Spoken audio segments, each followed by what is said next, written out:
Kita dengan sama-sama membaca basmalah. Bismillahirrahmanirrahim. Baik, kemarin sudah sampai masuk tafsir bacaan Bismillahirrahmanirrahim, gitu ya. Kita sudah membaca juga perbedaan pendapat para ulama mengenai bacaan basmalah. Ya, ada yang mengatakan masuk dalam surat Al-Fatihah, ada yang mengatakan tidak masuk dalam surat Al-Fatihah. Yang mengatakan masuk dalam surat Al-Fatihah maka harus dijahar, bacaannya harus dikeraskan. Tapi yang menganggap dia tidak masuk, maka yang pertama tidak dibaca, yang kedua boleh dibaca sir. Ini rangkuman yang kemarin ya, begitu. Nah, kita masuk ya. Apa sih keutamaan baca basmalah? Nah, ini penting ya. Kenapa kita mesti menyebut nama Allah Subhanahu Wa Taala? Jadi basmalah itu maksudnya adalah Bismillahirrahmanirrahim. Apa saja yang menjadi keutamaan basmalah ya, sehingga perlu kita cantumkan di sini, kita perlu bahas, perlu kita kemukakan. Ya, yang pertama adalah dengan membaca basmalah maka kita bisa terhindar dari zabaniyah. Ya, ini sudah seperti disebut singgung kemarin ya. Bisa terhindar dari zabaniyah. Apa itu zabaniyah? Nama malaikat ya, ada 19 malaikat zabaniyah yang masing-masing memegang satu kendali. Ya, kalau kita sebutnya mungkin satu rantai gitu ya, tapi kita nggak tahu sebesar apa rantainya. Ya, disebutkan juga satu rantai ini punya cabang sampai berapa ribu gitu ya. Oh, itu. Nggak kebayang pokoknya. Itu pokoknya seperti itu. Itu adalah malaikat zabaniyah ya ada di dalam neraka. Dan kalau malaikat di dalam neraka itu semuanya samar-samar, nggak ada senyum-senyumnya sedikit pun ya. Jangan ngarepin malaikat malaikat penghuni neraka itu senyum sih ya, nggak ada, sangar-sangar, ganas-ganas. Jadi Waqi' meriwayatkan dengan sanadnya dari Ibnu Mas'ud, dia berkata, bacalah Bismillahirrahmanirrahim, niscaya Allah akan menjadikan setiap hurufnya sebagai benteng bagi si pembaca dari setiap zabaniyah. Jadi ternyata dalam Bismillahirrahmanirrahim itu hurufnya ada 19 sesuai dengan malaikat zabaniyah. Nah, jadi setiap huruf dari Bismillahirrahmanirrahim itu menjadi benteng, itu kata Waqi'. Ya, dari Ibnu Mas'ud. Nah, kalau cuma sampai pada sahabat, ya itu namanya mursal. Hadis yang mursal sampai sahabat saja. Ya. Kalau misalkan sampai Nabi, namanya marfu'. Oke? Paham ya?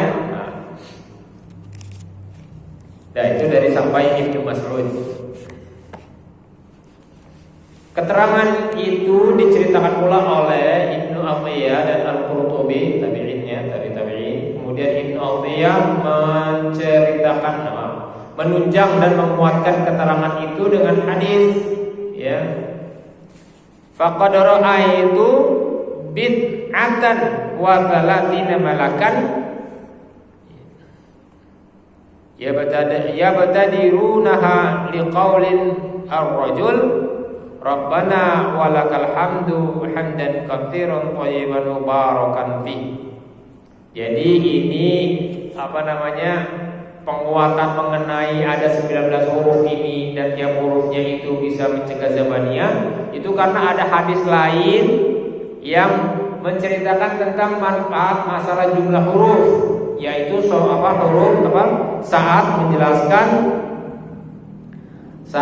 menjelaskan hadis mengenai bacaan i'tidal. Ya, bacaan i'tidalnya apa? Rabbana walakal hamdu hamdan katsiran thayyiban mubarakan fih. Ini adalah perkataan yang diucapkan oleh sahabat. Ya, jadi kalau lengkap ceritanya itu ketika Nabi sholat, ya, lalu i'tidal, ada sahabat yang bacanya seperti itu. Maka setelah selesai sholat ditanya, ya siapa yang baca bacaan Rabbana lakal hamdu, ya Rabbana walakal hamdu hamdan katsiran thayyiban barakan fi. Ditanya sekali gak ada yang nunjuk, ya karena ketakutan, takut disalahin. Tanya lagi 2 kali gak ada yang nunjuk, tanya 3 kali gak ada yang nunjuk. Akhirnya Nabi menjelaskan bahwasanya tadi ya melihat ada lebih dari 30 ya bid'atan wa talatina malakan. Ya, jadi ada lebih dari 30 malaikat ya yang berlomba untuk mencatat kalimat tersebut. Begitu. Setelah disampaikan seperti itu, sahabatnya baru ngaku ya, karena itu bukan disalahin ternyata ya. Nah, ternyata bukan disalahin, ternyata malah dipuji, ya baru dia ngaku. Gitu. Nah, ini hadis ini ya, ini juga bisa kita lihat bahwasanya puji-pujian ini yang disebutkan sahabat itu adalah pujian yang tidak diajarkan Nabi, tapi ditakrir ya oleh Nabi Shallallahu Alaihi Wasallam, diperbolehkan. Gitu. Ini adalah salah satu dalilnya mengapa kita sebenarnya pada dasarnya boleh mengarang ya bacaan pujian ya di dalam sholat itu. Ya, hanya saja memang yang terbaik adalah kita mengikuti apa yang sudah menjadi sunnah Nabi ya. Gitu. Tapi kalau memang ada orang yang menambahkan gitu ya, maka ini tidak bisa kita salahkan juga ya. Begitu. Selama ya maknanya itu benar sesuai dengan syariat, maka itu masih diperbolehkan. Tapi kalau maknanya berubah, tidak sesuai dengan syariat, maka itu terlarang. Dan karena itu jadi memang lebih aman ya, lebih aman kita mengikuti apa yang sudah menjadi sunnah Nabi, baik qaulinya atau takrirnya. Gitu ya. Itu lebih aman. Dan ya yang dikarang itu juga harus pakai bahasa Arab, nggak boleh pakai bahasa Indonesia. Jangan sampai bangun i'tidal ya segala puji hanya bagi Allah, Tuhan langit dan bumi yang telah memberikan nikmat kepadaku. Ya, dikarang-karang seperti itu tidak boleh. Jangan ngarang ya. Nih masalah ibadah ya, ajakkan ngarang ya.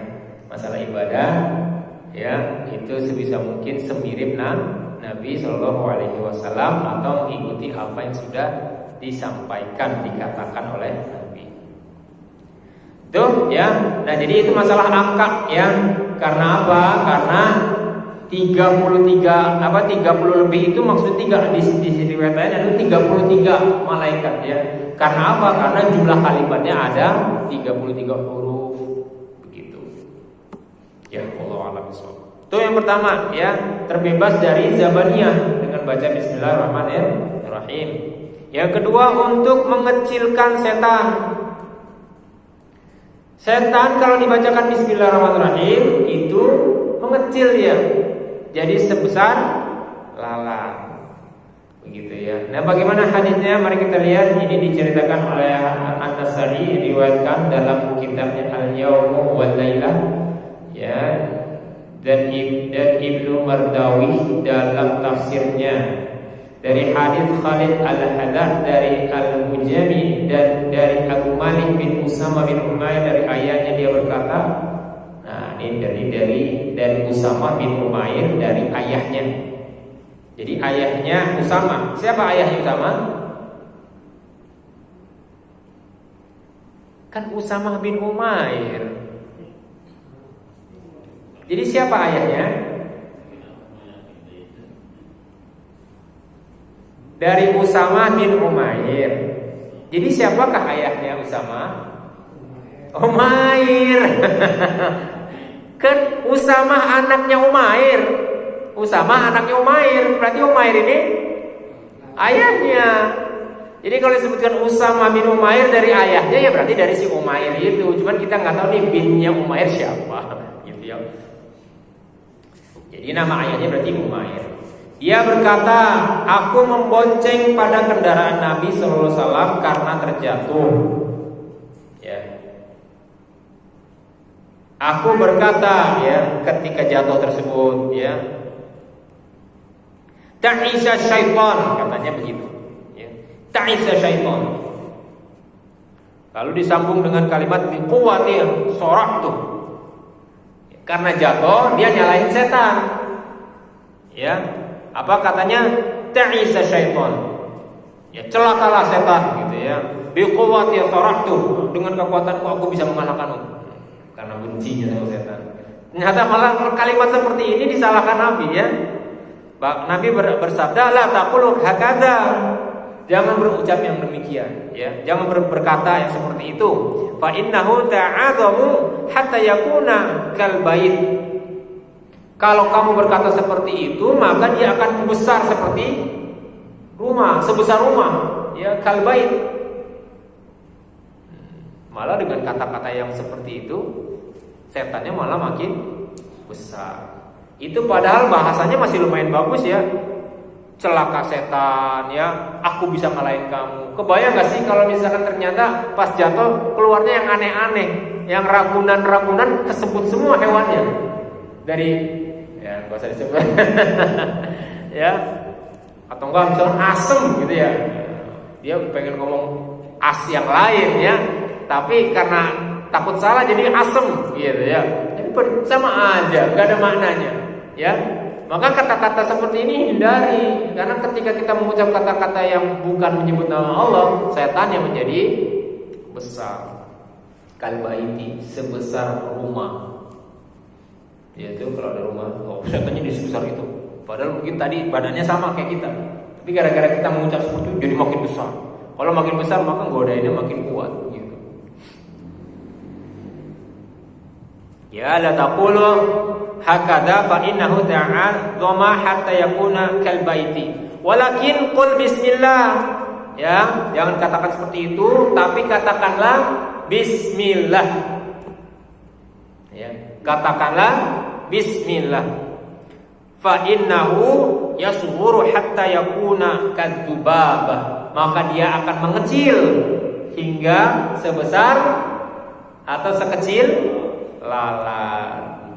Ya, cuman ngucap bismillah langsung gitu ya. Jadi inilah kekuatan, ya, nama-nama Allah. Kadang kita kok aneh, ya, jatuh malah ucapnya bismillah gitu, ya. Kadang-kadang gitu, ya, kok bismillah dengan nama Allah gitu kan. Kadang hal-hal yang seperti itu tuh kalau kita nggak tahu ilmunya bingung sendiri gitu kan. Ternyata ini hadisnya ada gitu kan. Sama seperti ketika kena musibah malah disuruh baca alhamdulillah. Kan aneh, dan musibah kok segala puji hanya bagi Allah gitu kan. Nah, kalau misalkan kita nggak tahu ilmunya aneh gitu. Tapi sebenarnya ada hadisnya dan ada pengertiannya. Ya, kalau misalkan lagi itu Nabi mencontohkan ketika Nabi mendapatkan sakit waktu itu. Ditanyakan keadaannya, ya, sakitnya Nabi itu panas demam. Ya, kalau Nabi panas atau demam atau sakit itu sakitnya 2 kali lipat manusia biasa umatnya. Ya, kalau kita misalnya kenaikan suhu itu normal kita 37. Ya, kenaikan suhu 2, jadi 39 itu kan udah panas badan kita, demam. Ya. Nah, kalau Nabi panasnya demamnya enggak ke 39, tapi 2 kali lipat. Bisa sampai 41. Bukan suhunya yang 2 kali lipat, ya. Suhu kita 39, suhunya Nabi 78. Ya enggak, mendidih. Kalau suhu 78 itu udah hampir mendidih itu. Ya, kulitnya Nabi mendidih dong, melepuh. Ya enggak gitu memahaminya. Tapi rasa sakitnya itu 2 kali lipat. Ya, kalau mau kita mau itu berarti kenaikan suhunya. Ya, kalau misalkan naiknya kita naik 2 derajat, 3 derajat, ya, maka Nabi mungkin bisa 4 sampai 6 derajat. Tapi dikarenakan itu pula ya, dosa Nabi yang digugurkan Allah itu juga makin besar, 2 kali lipat, atau pahala yang didapatkan Nabi juga 2 kali lipat. Jadi Nabi ketika sakit tanya, bagaimana keadaanmu ya Rasulullah? Alhamdulillahi ala kulli hal, segala puji bagi Allah atas segala hal. Jadi tetap alhamdulillah ya. Sisanya setelah itu bolehlah kita ucapkan ya innalillahi wa inna ilaihi raji'un, karena itu salah satu musibah ya. Itu kan musibah juga ya, bala. Nah, kenapa ucap alhamdulillah? Karena bisa jadi ini mengandung berbagai macam kebaikan. Ya kan? Bisa jadi dengan diberikan sakit kita naikkan derajatnya atau diampuni dosa-dosanya. Begitu.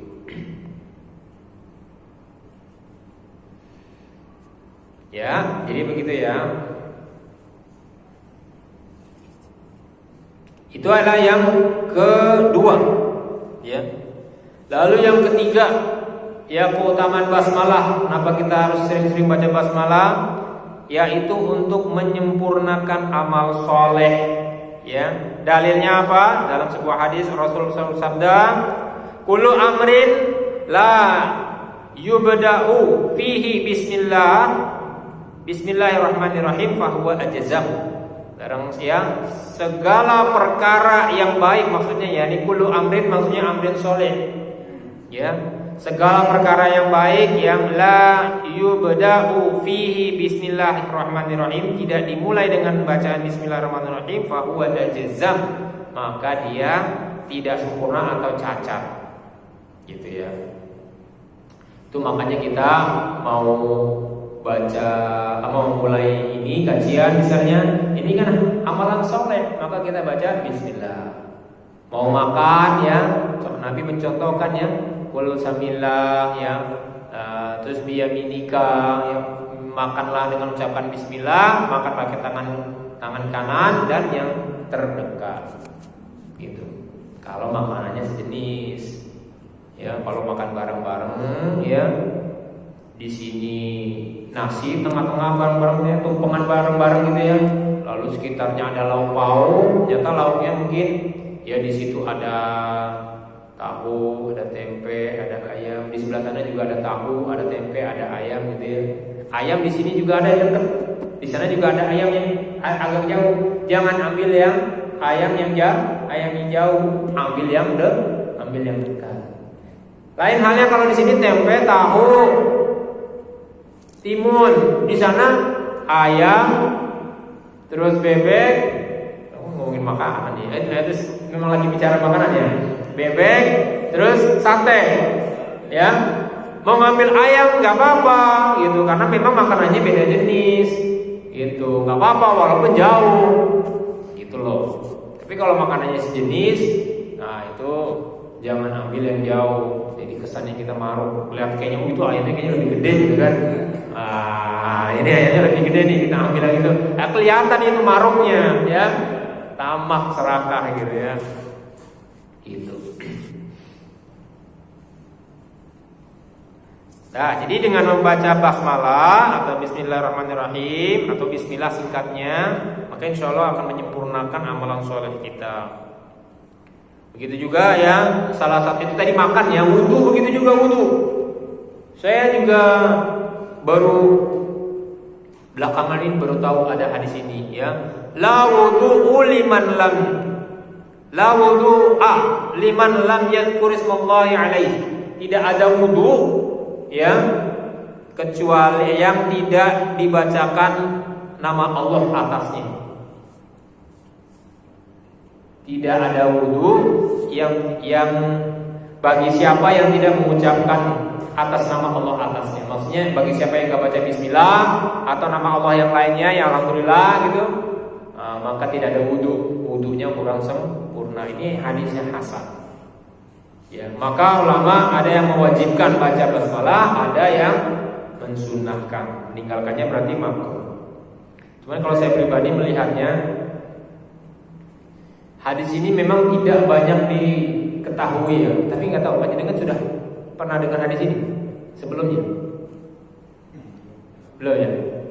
Gini, kalau saya pribadi ya melihatnya, sesuatu yang wajib itu pasti diketahui hampir oleh orang beriman semuanya. Kalau yang wajib, gitu ya, sholat wajib pasti ketahuan ya, semuanya melaksanakan sholat wajib, zakat, puasa ya, pasti ketahuan semuanya gitu. Hadis itu pasti sangat masyhur.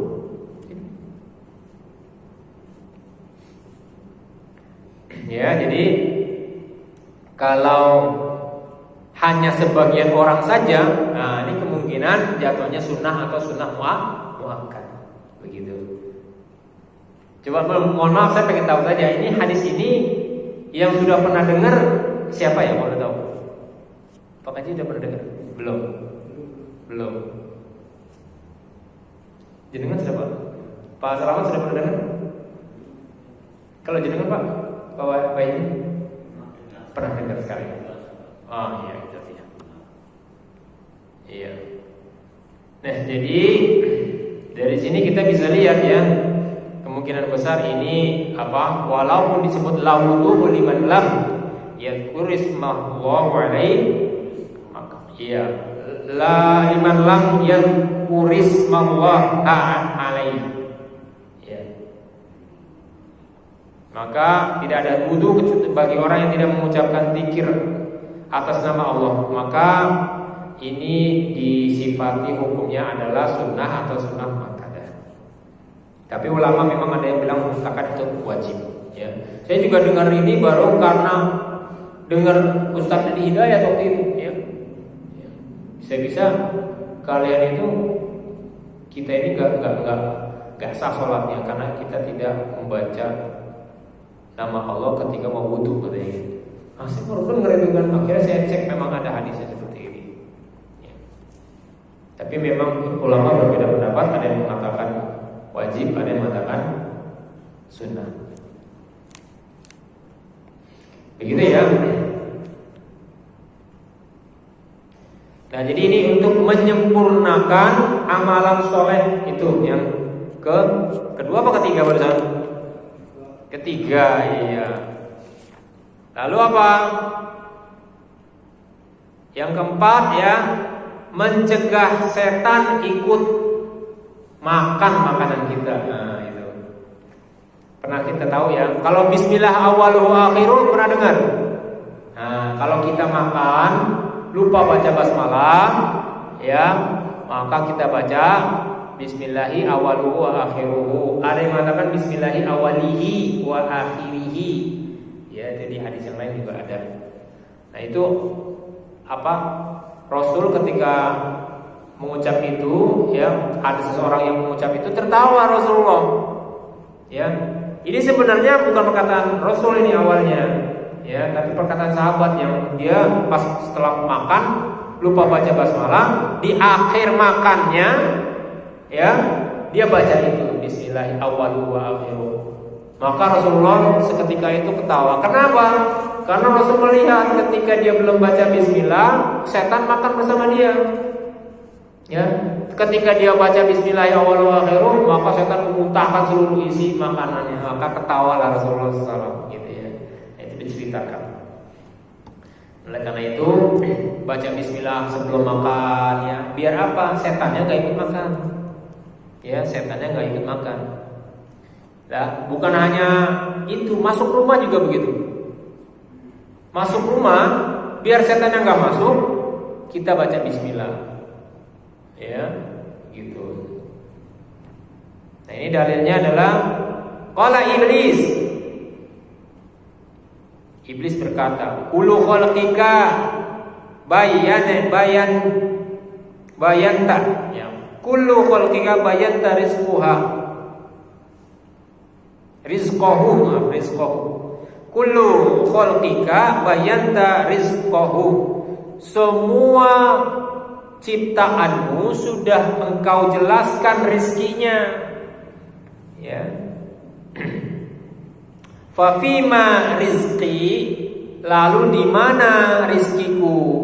Gitu katanya iblis kepada Allah. Ya. Rizkiku mana nih, kata iblis. Qala, maka Allah Subhanahu wa taala berfirman, fima lam yudhkarisni alaihi, yaitu di makanan atau minuman yang tidak dibacakan namaku atasnya.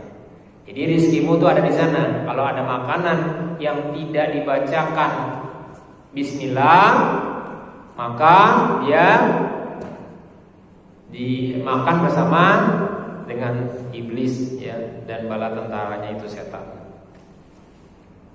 Ya, dan masih banyak lagi yang lainnya. Itu ya. Jadi bismillahirrahmanirrahim ya, bismillah ya. Bisminya itu maknanya seperti itu, nama Allah ya. Lalu kita lihat nama Allah itu sendiri. Ya. Kata Allah itu merupakan lambang untuk Rabb atau Tuhannya. Biasanya kita dengarnya Rabb, Tuhan. Tuhan yang maha suci lagi maha tinggi. Ya, pendapat lain mengatakan Allah itu adalah Ismul A'zam. Ya, Allah itu adalah Ismul A'zam, nama yang agung. Karena Allah disifati oleh seluruh sifat yang baik sebagaimana terdapat dalam firman Allah dalam surat Al-Hasyr 22 sampai 24. A'udzubillahi minasyaitonir rajim. Wallahu la ilaha illa huwa 'alimul ghaibi wasyahadati huwar rahmanur rahim. Wallahu la ilaha illa huwal malikul quddusus salamul mu'minul muhaiminul azizul jabbarul mutakabbir. Subhanallahi 'amma yusyrikun. Huwallahu khaliqul bari'ul musawwir lahul asmaul husna. Yusabbihu lahu ma fis samawati wal ardi wa huwal azizul hakim. Ya, dialah Allah yang tiada Tuhan melainkan Dia yang mengetahui yang gaib dan yang nyata. Dialah Allah yang Maha Pemurah lagi Maha Penyayang. Ya, dialah Allah yang tiada Tuhan kecuali Dia, Raja yang suci, yang Maha Sejahtera, yang Maha Kuat mengaruniakan keamanan, yang Maha memelihara, yang Maha Perkasa, yang Maha Kuasa, yang memiliki segala keagungan. Maha suci Allah dari apa yang mereka persekutukan. Dialah Allah yang menciptakan, yang mengadakan, yang membentuk rupa, yang mempunyai nama-nama yang paling baik. Bertasbih kepadanya apa yang ada di langit dan apa yang ada di bumi. Dan dialah yang Maha Perkasa lagi Maha Bijaksana. Jadi itu ya, jadi banyak nama Allah Subhanahu wa taala. Ya. Jadi nama Allah itu banyak. Bahkan di hadis yang lain disebutkan innalillahi tis'atan wa tis'ina isman. Allah itu memiliki 99 nama, mi'atun illa wahidan. Ya, 100 dikurangi 1. Ya. Man ahsaha dakhala jannah, barang siapa yang menghitungnya, ahsaha itu menghitung, maka dia masuk surga. Ya, ada yang mengatakan maksud menghitung adalah menghafalnya. Ya, ada yang bilang menghafalnya, ada yang mengatakan mengamalkan sifat-sifat tersebut. Begitu. Ya, mengamalkan sifat-sifat tersebut. Maksudnya begini, misalkan disebutkan,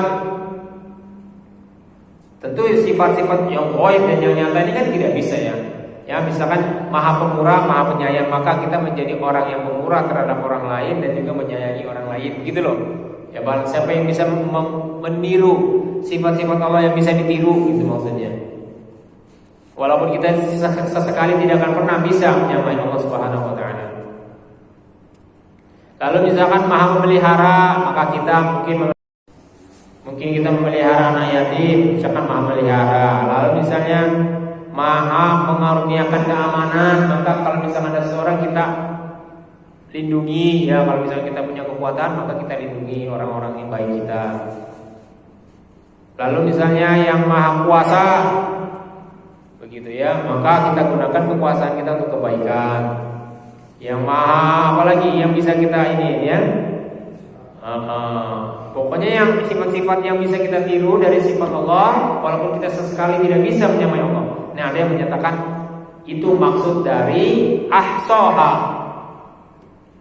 Begitu. Ya, Allah itu adalah isim mustaq katanya. Allah merupakan isim jamid, maaf, tidak punya istiqaq atau bentuk asal. Jadi Allah itu sudah Allah, tidak ada bentuk asalnya. Allah sudah Allah saja. Ya, itu adalah bismillah, baru bismillah, ada bismi, ada Allah, sekarang Ar-Rahmanir-Rahim. Bismillahirrahmanirrahim. Ar-Rahman, Ar-Rahim itu merupakan dua kata, dua nama yang diambil dari kata Ar-Rahimah, ya, dari kata Ar-Rahman. Dan bentuk kedua kata itu menunjukkan makna sangat, ya. Ar-Rahman lebih tegas daripada Ar-Rahim. Ar-Rahman merupakan isim mustaq, yang tadi ya tidak ada asalnya. Berbeda dengan yang memandang, berbeda dengan orang yang memandangnya dengan isim mustaq. Nah, nanti kita akan bahas mengenai Ar-Rahman dan Ar-Rahim ketika kita membahas di surat kedua, ya. Apa ini kemarin sudah kita bahas belum ya? Belum ya? Oke. Begitu ya, itu sedikit mengenai Bismillahirrahmanirrahim.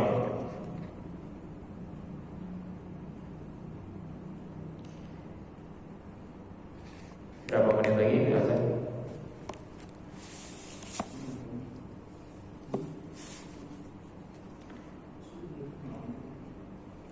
Baik, kita masuk ke sini ya. Amin. Alhamdulillahirabbil alamin. Segala puji ya hanya milik Allah, Rabb semesta alam. Segala puji kepunyaan Allah. Ya, maksudnya adalah rasa syukur itu hanya boleh dipersembahkan kepada Allah semata, bukan kepada perkara yang disembah selain Dia, dan bukan kepada seluruh perkara yang diciptakannya. Karena Dia telah menganugerahkan nikmat kepada hamba-hambanya yang tak terhingga jumlahnya, dan tidak ada seorang pun selain Dia yang mengetahui jumlahnya, serta tidak seorang pun di antara mereka yang berhak menerima rasa syukur. Oleh karena itu bagi Rabb kita lah segala puji, baik pada masa awal maupun akhir, gitu ya. Alif dan lam pada alhamdu ditujukan untuk mencakup segala jenis dan ragam pujian itu kepunyaan Allah. Ya, jadi alif lam itu berarti ma'rifah ya. Ya, itu ditujukan untuk bahwasanya segala ragam pujian itu milik Allah Subhanahu wa taala. Sebagaimana dikatakan dalam sebuah hadis, Allahumma lakal hamdu kulluhu. Ya Allah, kepunyaan Engkaulah seluruh puji, ya. Alhamdu kulluhu. Jadi puji-pujian itu semuanya milik Allah. Walakal mulku kulluhu. Ya, dan segala kekuasaan milik Engkau. Wa biyadikal khair kulluhu. Ya. Dan dalam kekuasaan Engkaulah segala kebaikan. Biyadikal khair. Wa ilaika yarji'ul amru kulluhu, dan kepada Engkaulah segala urusan itu kembali. Begitu ya. Jadi itu maksud dari alhamdu, ya, segala puji yang hanya bagi Allah. Pertanyaannya adalah, lalu kalau misalkan ada orang bantu kita mencukupkan diri kepada Allah saja, atau kita juga harus berterima kasih kepada orang tersebut? Jadi makna terima kasih kepada manusia bagaimana posisinya? Tetap dilaksanakan atau tidak? Jadi hablum minallahnya kita bersyukur pada Allah Subhanahu wa taala dengan mengucapkan alhamdulillah, ya. Sedangkan kepada hablum minannas, pada sesama manusia, kita mengucapkan rasa terima kasih. Jadi jangan salah, ya, terima kasih itu adalah bentuk rasa syukur kita kepada Allah Subhanahu wa taala. dalam satu hadis dikatakan la yashkurullaha man la yashkurun nas. Tidak bersyukur kepada Allah Subhanahu wa taala orang yang tidak berterima kasih kepada manusia. La yashkurullaha man la yashkurun nas. Gitu ya. Jadi kita berterima kasih kepada manusia itu juga sebenarnya adalah memuji Allah Subhanahu wa taala. Begitu kata Allah Subhanahu wa taala. Sampai sini bisa pahami ya. Jadi jangan hanya mengucapkan alhamdulillah ya, tidak. Tapi kita ucapkan alhamdulillah, lalu bisa kita katakan syukron jazilan, terima kasih banyak ya. Atau terima kasih, bahasa Indonesianya juga boleh. Yang lebih mantap lagi, yang lebih lengkap lagi, jazakallahu khair ya. Semoga Allah membalas dengan bermacam kebaikan. Itu lebih lengkap. Atau jazakallahu khairan jaza, yang membalas dengan balasan yang sebaik-baiknya gitu. Ini harus bisa dipahami. Tapi kadang-kadang orang-orang yang belum paham kalimat tersebut bingung ya, ini ngomong apa sih gitu kan. Kalau orang-orang awam ya. Maka kalau orang-orang awam kita coba matur nuwun ya, matur nuwun sanget ya, itu enggak apa-apa, lebih bisa dipahami. Ya, takutnya dibilang jazakallahu khairan jaza ya kan.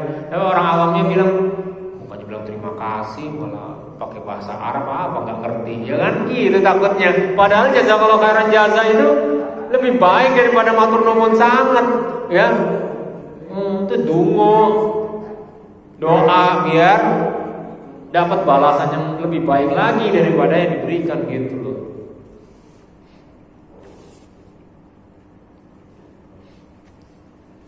Jadi kita tetap harus berterima kasih kepada manusia ya. Ucapkanlah syukran jazilan. Maka terima kasih ini akan menimbulkan dampak di duniawi dan akhirat gitu ya. Orang-orang yang non muslim ya, misalnya kita memberikan sesuatu kebaikan kepada kita lalu kita ucapkan syukran katsiran boleh ya. Jazakallahu khairan juga enggak apa-apa. Cuman dia dapatnya cuman di dunia saja gitu. Dulu ada orang asing ya, orang asing. Karena maksudnya gini, dia mengalami sendiri pegawainya itu kalau misalkan banyak yang sholat duha, usahanya lancar. Makanya pegawainya itu disuruh rajin-rajin sholat duha. Gitu. Ya memang perusahaannya lancar, semuanya lancar, gitu ya. Bahkan disuruh gitu ya, diperintahin untuk sholat duha itu. Orangnya non muslim dibalas itu sholat duha itu orangnya, pegawainya juga jadinya karena perusahaannya meningkat bagus ya ininya apa namanya profitnya ya kan berimbas kepada rezeki para karyawan kan naik juga gitu kan. Jadi orang-orang Hanif ini dia paham sholat duha itu rezekinya, tapi Allah mungkin dia belum dapat petunjuk ya. Itu kan tandanya Islam itu ajarannya benar, sholat duha, rezeki naik kan begitu. Ya jadi saat itu kisahnya saya belum mendapatkan dia masuk Islam atau belum gitu ya. Tapi dia memang seperti itu melihatnya karena melihat ada apa namanya linier ya, yang istilahnya sholat duhanya meningkat, ternyata produktivitasnya atau kinerjanya makin bagus. Maka disuruh sholat duha. Begitu. Jadi arti Rabbil alamin. Ya. Rabb semesta alam. Ya. Jadi sekali lagi ya, yang disebut dengan Rabb di sini adalah yang maha memiliki, mengelola, maha mengatur. Gitu. Sedangkan alamin adalah jamak dari alam yang berarti segala yang ada selain Allah yang maha mulia. Begitu ya itu. Jadi ada Allah, ada alamin. Gitu. Dan alamin ini yang menciptakan adalah Allah Subhanahu wa taala. Maka itulah, jadi semua ini adalah milik Allah Subhanahu wa taala termasuk diri kita. Maka itulah makanya ketika kita alhamdulillahirabbil alamin, kita itu sedang menghinakan diri kita di hadapan Tuhan yang Maha Agung. Allah a'lam bishawab. Semoga bermanfaat. Insyaallah bisa kita masuk tanya jawab. Monggo. Alhamdulillahirrahmanirrahim. Sudah kita dengarkan bersama adzan Isya. Semoga yang melantunkan mendapatkan ampunan dan pahala dari Allah Subhanahu wa taala. Begitu juga kita yang mengikuti bacaannya. Amin amin ya rabbal alamin. Kita masuk tanya jawab. Ya, monggo barangkali ada yang mau bertanya. Insyaallah kalau misalkan ada yang bisa saya jawab, segera saya jawab. Jika tidak, seperti biasa saya jadikan PR. Monggo. Ada yang mau bertanya?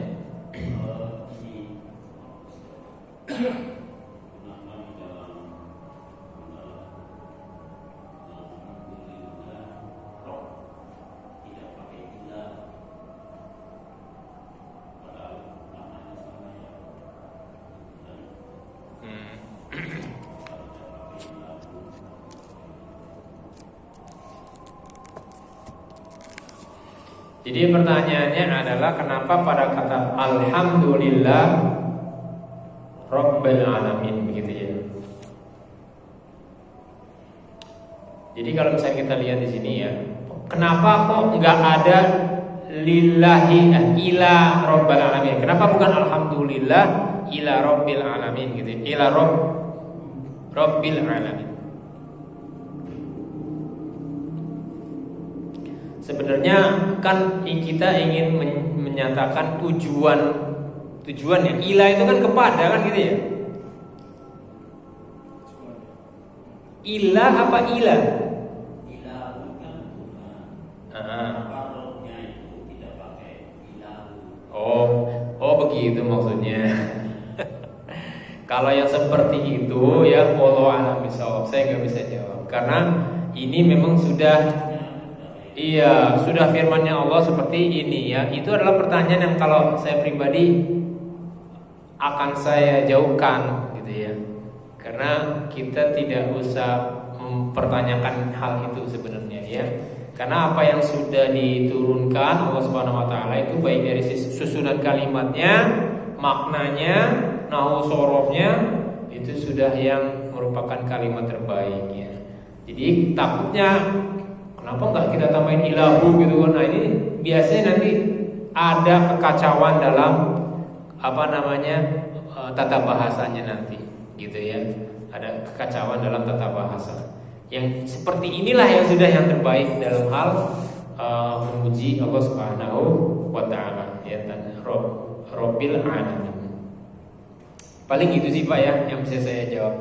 Apa panjenengan pernah ada dapat pertanyaan seperti itu dan jawabannya?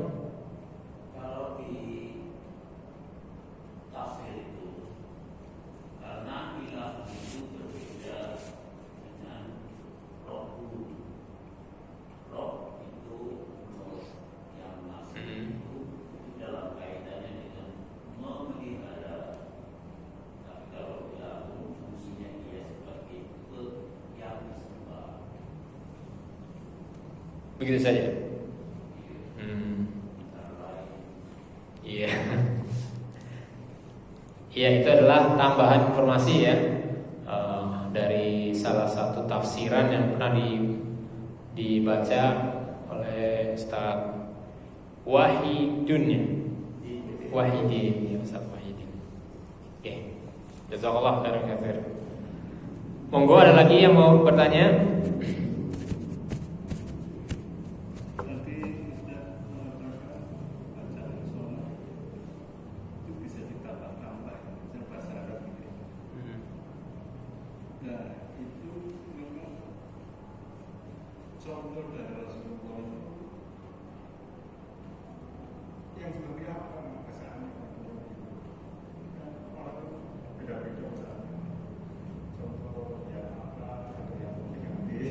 Iya.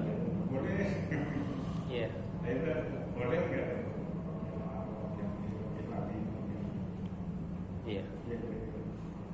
Iya. Ya, jadi ini terkait memang ini maksudnya saya mesti menyampaikan ini ya. Karena memang ini kan oke saya jelaskan dulu pertanyaannya masalah penambahan dalam bacaan sholat ya, yang dikarang-karang ini bagaimana gitu ya. Saya ingin menjelaskannya sekali lagi. Saya walaupun mengambil pendapat ikutilah Nabi dan ikutinlah Nabi dan para sahabat. Ya. Hadis qauli, hadis fi'li, hadis takrir. Ya. Itu lebih aman dibandingkan kita mengarang. Apalagi Rasul bersabda solu kama ra'aitumuni usolli. Gitu ya. Tapi kan ulama itu jauh lebih pinter, ilmunya jauh lebih luas, ya. Ini enggak sembarangan juga. Ya, itu banyak yang berpendapat itu masih membolehkan. Ya, selama bukan bahasa selain Arab. Jadi selain Arab, selama baik bahasa Arab dan isinya tidak bertentangan syariat dan sesuai dengan ininya, ya, mananya, maka itu diperbolehkan. Ini banyak dilakukan oleh para sahabat. Salah satunya tadi itu Nabi nggak baca, ya. Yang tadi saya sampaikan, Rabbana lakal hamdu. Bukan itu, bukan. Kalau itu memang dari Nabi, ya. Maaf, kok saya lupa. Rabbana walakal hamdu hamdan katsiran thayyiban mubarakan fi. Ya, itu sebenarnya bukan Nabi yang mengucapkan itu, tapi sahabat, ya. Sahabat, tapi diberitahu Nabi, itu dicatat oleh malaikat, tapi Nabi nggak pernah mengucap itu. Ya, Nabi paling mengucapnya adalah kalau misalkan dari qauli adalah subhana rabbiyal kalau i'tidal, ya. Kalau i'tidal itu rabbana lakal hamdu mil'us samawati wa mil'ul ardh. Ya, itu salah satunya. Tapi banyak ya versi bacaan i'tidal itu banyak. Silakan dibaca lah di berbagai macam kitab sitah itu ada. Begitu. Contohnya lagi misalnya doa dalam sholat nih, doa dalam sholat. Kalau kita kan apa? Setelah membaca sholawat Nabi, ya kan? Biasanya kan sholat Ibrahimiyah, ya. Allahumma shalli ala Muhammadin wa ala ali Muhammad kama shallaita ala Ibrahim wa ala ali Ibrahim wa barik ala Muhammadin wa ala ali Muhammad kama barakta ala Ibrahim wa ala ali Ibrahim fil alamin innaka Hamidum Majid. Allahumma inni a'udzubika min adzabi jahannam wa min adzabil qabri wa min fitnatil mahya wa mamat wa min fitnatil masiihid dajjal. Gitu. Ya kan?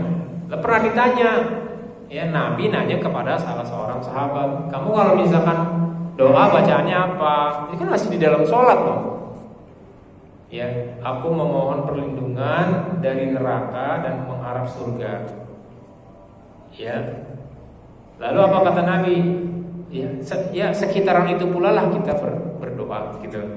Kami berdoa. Jadi maksudnya Nabi itu juga sekitaran itu pula lah membaca doa. Tapi kan masalah tekstualnya enggak. Tekstualnya itu adalah karangan dari sahabat, tapi tidak menyelisihi syariat, begitu. Itu yang harus paham. Banyak itu sebenarnya, ya, banyak yang seperti itu. Puji-pujian yang dikarang oleh sahabat. Tapi memang rata-rata memang ditakrir oleh Nabi SAW. Ya.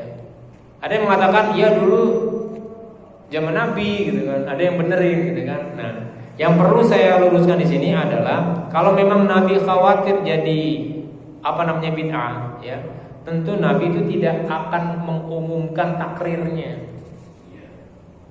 Nabi tidak akan mengumumkan takrirnya. Mungkin dia akan berkata diam-diam sama sahabatnya, ya, yang ini boleh hanya untuk kamu, ya, tapi jangan beritahu yang lain. Misalkan seperti itu. Karena kalau misalkan diberitahu, maka pasti ada ini, ya. Dan itu sudah diketahui oleh Nabi Shallallahu Alaihi Wasallam. Makanya kenapa tetap disampaikan? Karena itu tidak masalah. Begitu. Yang bisa saya pahami seperti itu. Ya, tapi nantilah, ya. Itu mungkin lain kali kita bahas lebih dalam lagi. Tapi contoh-contoh itu banyak, Pak. Ya, mungkin jenengan kalau misalkan baca-baca kitab-kitab, ya, kitab sitah itulah, ya. Itu insya Allah akan menemukan banyak sekali, ya, istilahnya perkataan-perkataan sahabat dalam sholat yang sebenarnya Nabi tidak ucapkan tapi diperbolehkan. Begitu, ya. Wallahu a'lam bishawab, ya. Mungkin itu yang bisa saya sampaikan pada kesempatan kali ini. Mohon maaf atas segala kekurangan dan kesalahan murni dari Al-Faqir, ya, saya pribadi. Mohon dibawakan pintu maaf yang sebesar-besarnya. Saya sangat terbuka atas diskusi, ya. barangkali panjenengan ternyata punya argumen yang lebih baik, maka disampaikan saja, tidak apa-apa ya. Saya sangat-sangat terbuka. Yang benar adalah Subhanahu wa taala ya. Kita tutup dengan doa kafaratul majelis. Subhanakallahumma wa bihamdika asyhadu an la ilaha illa anta astaghfiruka wa atubu ilaik. Billahi taufiq wal hidayah.